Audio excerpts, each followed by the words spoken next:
본격 이슈 분석 토크 쌍심지 박선화입니다.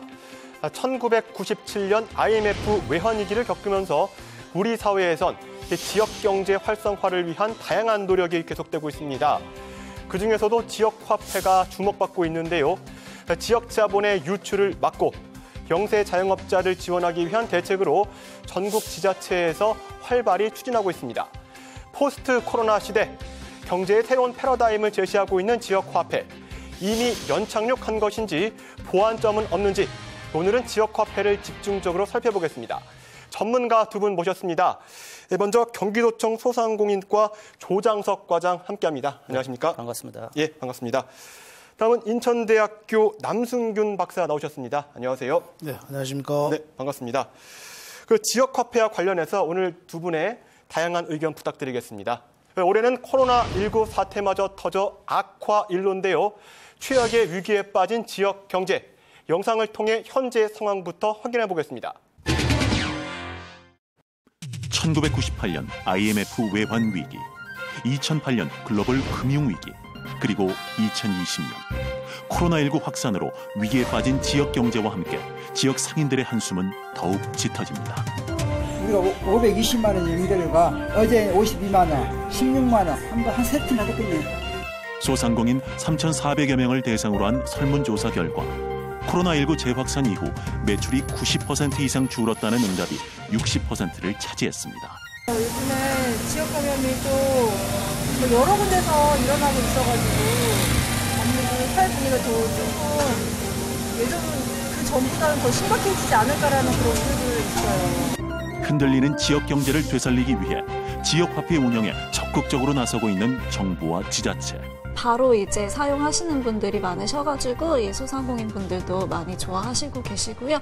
보통 이제 뭐 자녀 교육비라든지 뭐 지역의 중형 마트, 근데 뭐 정육점 이런 것부터 시작해서 헬스장, 뭐 미용실 이런 데까지 전반적인 생활 밀접 업종에서 사용하고 계십니다. 이슈 분석 쌍심지. 위기에 직면한 지역 경제. 지역 화폐가 구원 투수가 될 수 있을지 살펴봅니다. 네, 영상을 보니까요. 이 지역 화폐가 침체에 빠진 지역 경제에 효자 노릇을 하고 있습니다. 그런데 아직까지 이 지역 화폐에 대해서 잘 모르고 계신 분들도 계실 텐데요. 조장석 과장님, 네. 먼저 이 지역 화폐가 무엇인지 설명해 주시죠. 네, 지역 화폐는 특정 지역에서만 쓰는 통용되는 화폐입니다. 법정 화폐와 통용되면서 또 하나의 지불 수단으로 사용됩니다. 다만 지역 법정 화폐와 차이점이 있다면 인위적으로 집단이라든지 지역을 제한처를 한정해서 쓸 수 있다는 그런 부분입니다. 지역화폐의 특징은 원래 소규모 지역 범위 내에서 유통이 되고 그다음에 그 지역에서 생산되는 상품을 유통하는 부분이고 그러한 가치를 추구하는 구성원들끼리 같이 유통하는 부분입니다. 그러다 보니 법정화폐와 달리 경제적뿐만 아니라 사회적 관계의 매개체로서 활동을 할 수 있는 부분이죠. 지역에서 발행해서 지역 가맹점에서만 사용할 수 있는 일종의 결제 도구, 이 정도로 이해하면 될까요? 네, 맞습니다. 예, 그렇다면 박사님, 최근 들어서 이 지역 화폐에 대한 관심이 부쩍 늘었습니다. 그 원인은 무엇이라고 좀 보세요? 이런 지역화폐에 관심이 너무 폭발적입니다. 조정석 과장님이 말씀하셨듯이 지역 안에 사용할 수 있는 그런 지역화폐. 이런 지역화폐가 지역 내에서 생산되고 소비되고 유통되면서 어떤 지역경제 자립이라고 하는 이런 지역화폐로서의 어떤 특징이 있습니다. 이러한 특징으로부터 지금 현재 나타나고 있는 사회 현상과 결합된 거죠. 이런 경제 침체기와 함께 골목 상권은 붕괴되고 그리고 골목 상권에 침투한 SSM이라든가 할인점들, 편의점들을 통해서 지역 상권들은 피폐화되고 있습니다. 이런 걸 통해서 지역화폐는 굉장히 많은 어떤 관심을 가지는 정책으로 이제 입안되기 시작했고요. 그다음에 2017년 문재인 정부 등장 이후에 국정과제를 삼으면서 인센티브 제도라든가 캐시백 제도를 주면서 지역화폐는 아주 급박하게 늘어났습니다. 마지막으로 이야기하면 2018년도에는 한 3,417억 정도의 어떤 지역화폐 유통됐다면 2019년도에 무려 3조가 발행됐거든요. 그리고 2020년도에는 긴급재난지원금이라는 이름으로 무려 9조가 발행되면서 지역화폐는 정말 세간에 엄청난 폭발적 관심을 받고 있는 것입니다.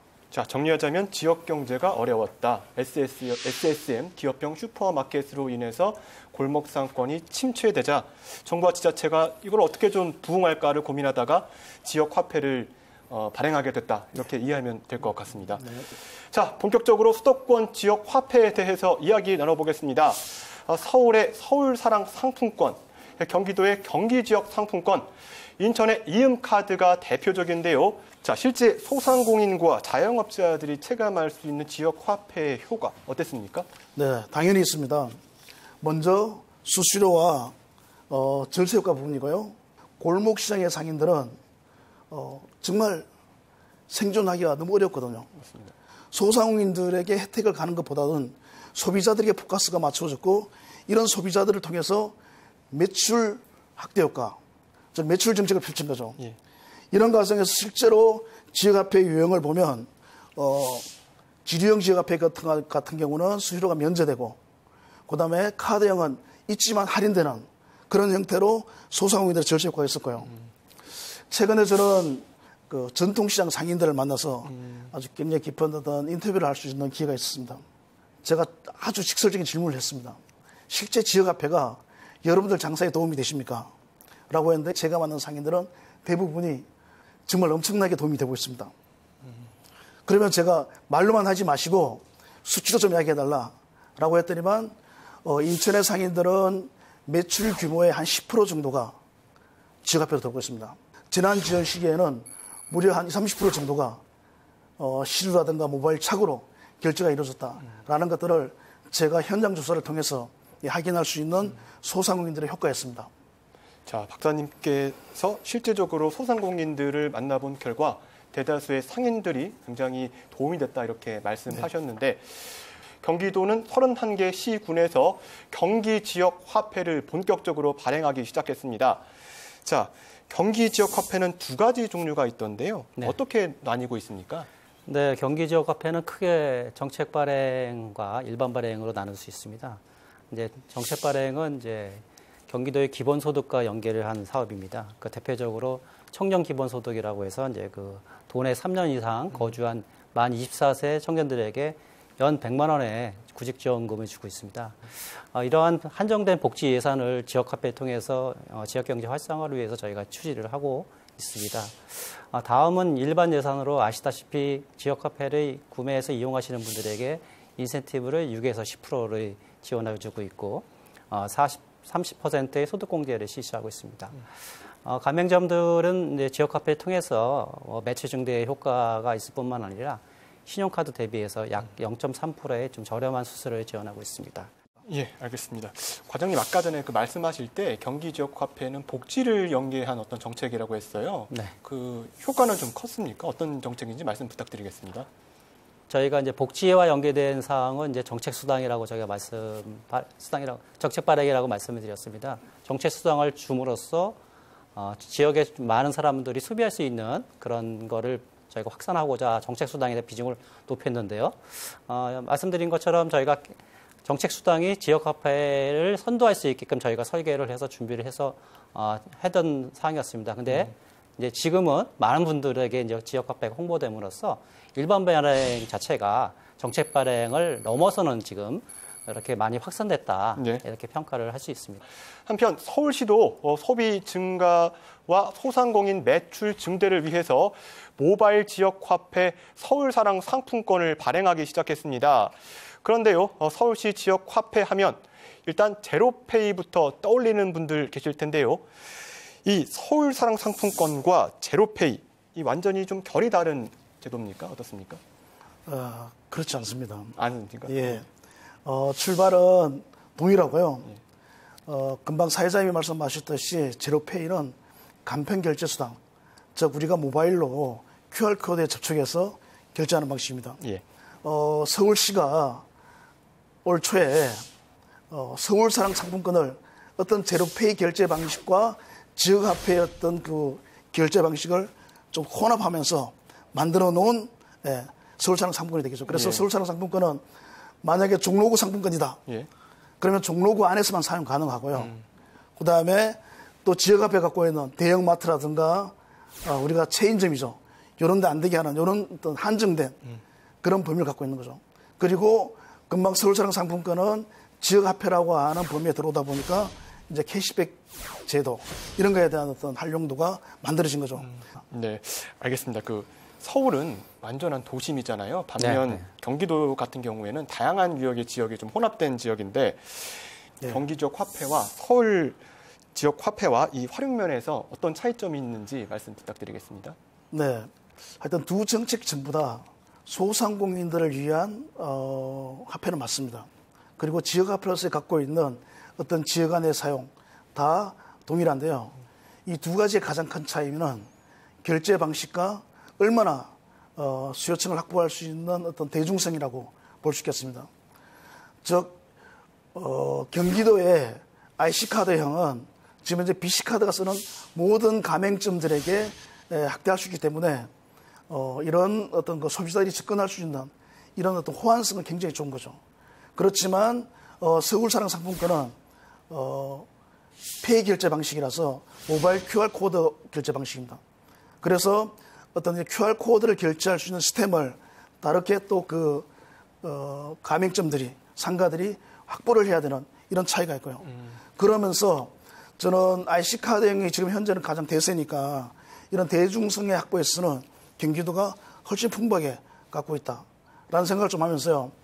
저는 사실 지역화폐에 있어서 첨언을 드리면 이익과 이출에서 이출이 많은 지역, 이 지역화폐를 만들어야 되는데 서울은 전반적으로 모든 도시, 주변 도시에서 빨아들이는 이익이 많은 도시에서 과연 지역화폐가 이렇게 활용화되는 것은 또 다른 또 문제점이 아닐까. 네, 지금까지 서울과 경기도 등 수도권 지역 화폐에 대해서 이야기 나눠봤습니다. 성공 사례가 늘자 정부도 지원책 마련에 앞장서고 있는데요. 지역 경제 활성화를 위한 정부와 지자체의 총력, 영상으로 확인해 보겠습니다. 2019년 10월 22일 문재인 대통령은 2020년도 예산안 시정연설에서 자영업자와 소상공인 지원과 재정 확대 방침을 발표했습니다. 자영업자와 소상공인은 우리 경제의 당당한 주체입니다. 긴급 경영 안정자금 융자와 특례 신용 보증을 대폭 늘리는 한편 온누리 상품권과 지역사랑 상품권도 크게 늘려 총 5조 5천억 원 발행하겠습니다. 정부의 포용적 성장을 달성하기 위한 수단으로 떠오른 지역화폐. 지난해 행정안전부는 지역화폐 발행 비용으로 국비 4%를 지원했고 올해 2020년에는 발행 총액의 8%를 국비로 지원했습니다. 지역화폐 발행 규모는 2018년 3,714억 원에서 2019년 3조 2천억 원으로 크게 증가했고 2020년 상반기 판매액은 5조 7,747억 원으로 올 상반기에만 지난해 전체 판매액을 넘어섰습니다. 2년 전에 비해 15배가 넘게 증가한 것입니다. 올해 지역화폐 발행 규모가 9조 원으로 예상되는 가운데 정부는 내년 지역화폐 발행 총액을 15조 원까지 확대할 방침입니다. 정부가 지역화폐를 도입하는 지자체들의 힘을 실어주면서 전국적으로 지역화폐 발행 열풍이 부는 가운데 곳곳에서는 부작용이 속출합니다. 지역화폐 발행 규모가 대폭 확대될 것으로 보이는 가운데 지역화폐를 둘러싼 다양한 의견이 나오고 있는 상황. 지역화폐가 포퓰리즘 정책으로 전락하지 않고 지역 경제를 살리는 정책으로 자리매김할 수 있을지 앞으로의 방향을 하나씩 심층 점검합니다. 최근 경기도는 위축된 골목상권을 살리기 위해서 한정판 지역 화폐 인센티브 제도를 도입한다고 밝혔는데요. 지역 화폐를 쓰면 25%의 인센티브를 주겠다는 계획입니다. 발표 이후 카드 신청이 평소보다 무려 10배가량 많아졌습니다. 인센티브 제도를 비롯해서 더욱 적극적인 홍보가 좀 필요하지 않을까요, 과장님? 어떤 사용은 저희가 충전과 상관없이 9월 18일부터 11월 17일까지 2개월간 저희가 지역화폐 20만 원을 사용하시게 되면 기존 인센티브 2만 원, 그다음에 저희 소비지원금으로 3만 원 해서 최대 저희가 5만 원을 저희가 지원해드리고 있습니다. 다만 빠른 소비를 위해서 소비지원금을 받으신 분들은 받는 날부터 1개월 이내에 사용할 수 있게끔 저희가 사용 기간을 좀 두었고요. 재원이 한정되어 있다 보니까 저희가 1,000원 예산으로 지원할 수 있는 범위가 도민의 333만 명을 선착순으로 좀 하는 부분이 좀 있습니다. 저희가 그래서 이제 그 많은 분들이 소비증권 받고 그다음에 지역 경제 활성화에 대한 의미를 좀 동참하고자 SNS라든지 각종 TV 광고라든지 이런 걸 좀 진행하고 있고요. 네, 알겠습니다. 그런데요, 박사님, 이런 또 우려도 있습니다. 지역화폐 할인율 예산을 중앙정부와 지자체가 부담하기 때문에 이 발행 규모가 클수록 재정 압박은 심해진다. 이런 부정적 의견도 있는데 그렇다면 앞으로 지자체 차원에서 재정 부담은 없을까요? 당연히 있겠죠. 각 지자체에 따라서 차이는 있겠지만 정말 지자체는 부담이 될 거라고 봅니다. 사실 지역화폐의 지속 가능성은 인센티브 제도에 있다라고 하시는 분들도 있습니다. 각 지자체들은 우리가 정한 예산, 즉 100억 안에서 소진될 때까지라고 하는 정책을 통해서 이제 재정의 압박을 좀 피해가고 있습니다. 각 지자체마다 정말 이런 정책을 펼쳤을 때 좀 세밀하게 분석했을 때 우리가 이 정도의 재정 투입을 해서 지역화폐를 통해서 이 정도 달성할 수 있는지, 그렇다면 이런 부분에서 가능한 지역은 계속 투여를 해야 되는 거고요. 그런 것이 나오지 않는다면 가감히 좀 고민을 다른 방향으로 돌려야죠. 지역화폐 활성화는 누구에게? 소상공인들의 매출을 올려주자. 그러다 보니까 그 매출을 올릴 수 있는 것은 소비자다. 그럼 소비자들의 포커스를 맞춰서 우리가 인센티브 제도를 줬던 겁니다. 이런 지역화폐가 지속 가능성을 가지려면 민으로의 시프트하는 과정이 필요하다. 향후에 시간이 되면 지역은행을 설립하는 방안도 아마 광역 시도별로는 좀 고민되지 않을까. 이런 걸 통해서 저는 지속 가능성을 만들어야 되고요. 지역경제 활성화를 통해서 지역의 부가치가 늘어나고 이것이 지방세가 소득이 늘어났다라고 하면 지역화폐라고 하는 정책을 통해서 우리가 뭘 볼 수 있겠습니까? 어떤 지역경제 활성화, 그다음에 제가 늘 이야기하는 내발적 발전에 입각한 지역경제 활성화를 통해서 지역의 산업 연관을 더 확대시켜내고 이렇게 확대된 산업 연관은 어떻게 됩니까? 지역의 세수가 늘어날 거다. 그럼 이렇게 늘어난 세수로 과연 지역화폐 정책을 계속하는 게 맞는지 이런 분석이 필요하다는 거죠. 저는 인천의 분석에서 3.6% 부가세가 증가했다고 하는 것은 이런 가능성을 둘 수 있고요. 이런 것을 통해서 이제 이 캐시백 충당이라는 것들을 지방세나 소득세 이런 부분에서 좀 완충할 수 있는 방법이지 않을까라고 한번 생각해 봤습니다. 네, 알겠습니다. 과장님은 어떻습니까? 경기도 지역화폐 대표적인데 발행으로 인해서 재정 부담이나 압박을 좀 느끼고 있는지 어떻습니까? 경기도의 상황은? 네, 이제 어느 정도 지속 가능한 범위가 어느 정도냐에 대한 부분을 저희들도 이제 실무부서에서도 이제 고려를 좀 하고 있습니다. 다만 저희가 이제 좀 고려해야 될 부분이 결국은 이 지역 정책 자체가 지역의 소상공인이나 골목상권을 지원하고 그들의 이제 매출을 이제 상승시키자는 어떤 그런 부분인데, 만약 이런 정책이 없었다면 지금 코로나 상황에서 지금도 가뜩이나 폐업이라든지 이런 부분이 많이 들어갈 겁니다. 그럼 그분들의 폐업으로 인해서 결국 그분들에 대한 나중에 별도의 국가적으로 더 들어가는 비용이라든지 이런 걸 따졌을 때 그거보다 이 지역화폐로 지원하는 사업들이 어떻게 보면 지역경제 활성화라든지 소상공인을 위한 보호 차원에서 더 효용성이 있지 않느냐 하는 생각이 듭니다. 그럼 인센티브에 대한 부분도 지금처럼 무한정 가져갈 수는 없다고 생각을 합니다. 다만 경기도에서는 저희가 우수 가맹점이라고 해서 점포에 대한 부분을 자체적으로 이제 본인들이 인센티브를 자체적 할인을 하게 되면 예를 들어서 지역화폐로 저희가 6%를 주는데 자체적으로 뭐 3%나 5%를 별도로 가맹점에서 실시하는 걸 하고 있는 저희 가맹점이 있습니다. 그러면 결국 소비자는 이제 지금 인센티브보다 한 3%, 5% 더 받게 되는 거죠.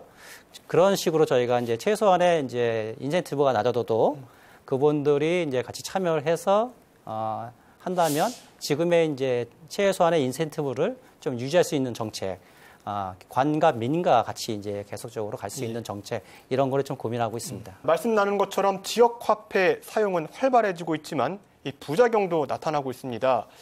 지역화폐를 이용한 불법 거래도 사회의 문제로 떠올랐는데요.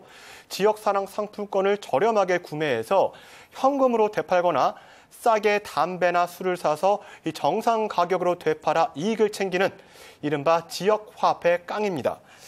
또 이 밖에 어떤 부작용이 있고 어떻게 계산해 나가야 될지 박사님 말씀 부탁드릴게요. 네, 지역화폐 부작용의 단골 메뉴로 지역화폐 깡이 있습니다. 지역화폐 깡. 예.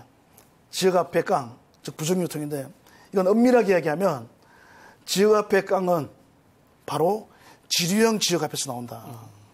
그렇다고 하면 이런 부정화폐 깡은 온누리 상품권에도 똑같이 적용되고 있죠. 그러니까 사람들이 온누리 상품권과 지역화폐를 구분을 못해서 똑같은 깡으로 보고 있습니다. 저는 지류형 지역화폐가 좀 사실 장기적으로 보면 모바일, 카드형으로 다 바꿔야 된다. 그렇게 되면 흔히 와서 부정화폐 유통은 없어집니다. 왜? 모바일과 카드형은 기록이 남거든요. 기록이 남기 때문에 어떤 흐름이 이루어질지 알 수 있기 때문에 이런 부정 유통은 없고 온누리 상품권과 지류형 지역화폐는 전부 다 좀 통합을 좀 해야 되고 이 통합하는 시스템을 통해서 좀 사실은 모바일이나 카드형으로 좀 이렇게 와서 향후의 대안을 만들어가는 것이 어쩌면 이런 부정 유통에 대한 시비를 근본적으로 좀 이렇게 없앨 수 있는 이런 방안이 아닐까 생각해 봤습니다. 과장님 의견은 어떻습니까? 네, 뭐 박사님 의견하고 뭐 많이 동감하는 부분이 있습니다. 저희가 그 지역 화폐로 사용하면서 이제 말씀드린 것처럼 일명 깡이라고 하는 부분에 대해서 저희들도 이제 저희가 감시 시스템을 좀 운영하고 있습니다. 그래서 대부분의 이제 지류형이라든지 본인들이 일반 충전해서 쓰는 이런 일반 발행보다는 이제 보조금을 줘서 이제 지원하는 이제 지역 화폐 정책 발행의 일부 이제 그런 부분을 코나라라든지 일부 이제 이런 사이트에 올려서 이제 판매하고자 하는 시도가 있었습니다. 저희가 이제 그런 거를 저희가 사전 그 시스템에서 감지를 해서 일단 관련 기관에다가 저희가 이제 그 특정 단어를 검색을 못하도록 저희가 조치를 했고, 그다음에 그거를 사고 파는 사람들에게 법적 대응이 있음을 저희가 공지를 했습니다. 그래서 그런 부분이 좀 있었고요. 사실은 부정에 대한 부분은 아까 말씀드린 것처럼 저희가 카드형이기 때문에 기명을 다 하기 때문에 그런 건 별로 없었고요. 이제 아까 말씀하신 지류형이 좀 일부 있었지만 아까 그런 식으로 좀 하고 있었고, 이제 실제적으로 이제 그 골목 상권이라든지 전통시장에서 지역 화폐가 이제 차별받지 않도록 저희가 이제 단속이라든지 저희가 이제 많은 이제 저런 걸 권고를 하고 행정 조치를 했습니다. 근데 이게 지역 화폐를 가지고 이제 차별을 하는 것보다는 기존의 이제 신용카드라든지 현금을 가지고 일단 차별하는 그런 부분이었기 때문에 저희는 앞으로 이 문제에 대해서 계속적으로 행정지도라든지 이런 걸 해서 저희가 좀 거기에 대해서 문제가 일어나지 않도록 저희가 조치할 계획입니다. 일명 그 지역 화폐 깡으로 인한 부작용에 대해서도 지자체가 여러 가지 대안을 지금 마련하고 있는 것 같네요. 그렇다면 끝으로 지역 화폐가 더욱 발전하기 위해서 어떤 부분을 보완해야 할지 먼저 박사님부터 말씀 부탁드립니다. 저는 지역화폐에 있어서 가장 중요한 것은 관의 역할입니다. 지금까지의 지역화폐는 지역경제 자립, 즉 그래서 경제적 어떤 효율성을 높이는 방향에서 지원됐다고 하면 이제 지역화폐는 노원구의 노원처럼 뭔가 사회복지, 그다음에 공동체 화폐의 어떤 영향이었던 지역화폐의 특징을 만들어내는 과정으로 좀 연구되고 방향이 선회돼야 한다. 민주도로 하고 있는 지역화폐들이 있습니다. 이런 지역화폐는 사실 걸어서 1시간 거리의 지역화폐거든요. 이런 지역화폐를 지자체가 지금까지는 지역경제 자립으로만 갔다라고 하면 이런 지역화폐 어떻게 관이 좀 지원할 수 있는지 이런 부분들을 저는 잘 살펴보면 솔직하게 말하면 좀 부족했던 지역화폐였던 모자란 부분들을 채워내는 간의 역할이 있을 거고요. 가장 중요한 역할 중에 하나가 바로 민주도의 민간협의를 만들어서 이 민에서 연구하고 발표하는 이런 재정적 지원을 통해서 민이 만들어가는 것이 바로 지역화폐 새로운 대안을 만들어내는 그 첫걸음이 될 것이라고 저는 생각하고 있습니다. 네, 알겠습니다. 과장님 의견 어떠세요? 네. 장기적으로 지금 현재 그 중앙의 어떤 재정 지원과 저희 광역 시도에서 정책 지원, 그다음에 시군에서 발행에 대한 이런 부분을 지금 책임지고 지원되고 있는 체제는 이제 아까 말씀드린 것처럼 향후 지속적인 발전을 위해서 박사님이 말씀하신 이제 관주도에서 민주도로 다양한 시도가 있어야 될 거라고 생각을 합니다. 다만 저희는 이제 그 지역 화폐가 그래도 이용하기 편리하기 위해서는 현재 카드형의 중심이라든지 지류형 중심보다는 좀 4차 산업혁명 시대에 맞게끔 모바일로 사용이 편리할 수 있는 그렇게 저희가 그런 방안을 지금 많이 모색을 하고 있습니다. 그래서 별도 카드 발급 절차라든지 종이를 찍어낼 필요 없는 그런 그런 지역 화폐로 저희가 많이 이용될 수 있도록 저희가 노력을 많이 하고 있습니다. 저는 향후에 만들어지는 지역화폐의 방향성은 이 공동체성은 어쩌면 플랫폼 안에 만들 수 있다. 그 안에 공유몰이라든가. 제가 지금 요즘 관심 갖고 있는 것이 마켓입니다. 제가 사는 근처 50만 명 정도 그 주지에 거의 한 달에 사용액이 10억이 넘는 거래가 이루어지고 있거든요. 그 거래를 역으로 따지면 그 GDP에 들어가지 않는 거래입니다. 그건. 왜? 중부품을 주고받기 때문에. 이런 보이지 않는 거래가 앞으로 플랫폼 경제, 여기서 엄청나게 늘어날 거거든요. 근데 이 지역화폐가 바로 그런 시스템에서의 공동체 화폐로서 어떤 역할을 하기 위해서는 이런 4차 산업혁명과 함께 올려서 어떤 플랫폼 어떤 그 중심의 방향을 만들어내는 것도 지역화폐가 아까 얘기한 모바일과 카드로 가면서 중요한 어떤 방향성이 되지 않을까 생각합니다. 네, 알겠습니다. 그 지역 화폐에 대해서 종합적으로 이야기 나눠봤는데요. 자, 두 분 오늘 함께 해주셔서 고맙습니다. 고맙습니다. 감사합니다. 네, 수고하셨습니다. 자, 착한 소비로 떠오른 지역 화폐가 지역 경제 활성화의 디딤돌이 될 것으로 기대를 모으고 있습니다. 반면 아직 보완해야 할 부분도 적지 않다는 의견이 있는데요. 정부와 지자체 그리고 국민들의 탄탄한 협력 관계는 침체된 지역 경제를 회복시키는 희망의 원동력이 될 것입니다. 이슈 분석 토크 쌍심지 오늘 준비한 순서는 여기까지입니다. 저희는 다음 시간에 인사드리겠습니다. 고맙습니다.